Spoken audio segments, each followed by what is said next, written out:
সূরা ফাতিহা তুমি এটা প্রতিদিন পড়ো, দিনে কমপক্ষে 17 বার। কিন্তু কখনো কি ভেবে দেখেছ তুমি আসলে কি বলছো?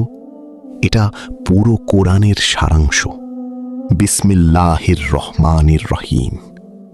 তুমি শুরু করছো এমন এক আল্লাহর নামে যার দয়া তোমাকে সব সময় ঘিরে রেখেছে। আলহামদুলিল্লাহি রব্বিল আলামিন। তুমি স্বীকার করছো তোমার যা কিছু আছে সব আল্লাহর দান। আর রহমান আর রহিম, আল্লাহর সবচেয়ে বড় পরিচয় তার রহমত। মালিকি ইয়াউমিদ্দিন, একটা দিন আসবে যেখানে শুধু তোমার আমলই কথা বলবে।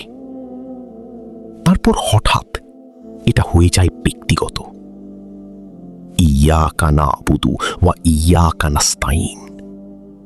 তুমি একা আল্লাহর সামনে দাঁড়িয়ে বলছো, আমি শুধু তোমারই ইবাদত করি, শুধু তোমার কাছেই সাহায্য চাই। ইহদিনাস সিরাতাল মুস্তাকিম।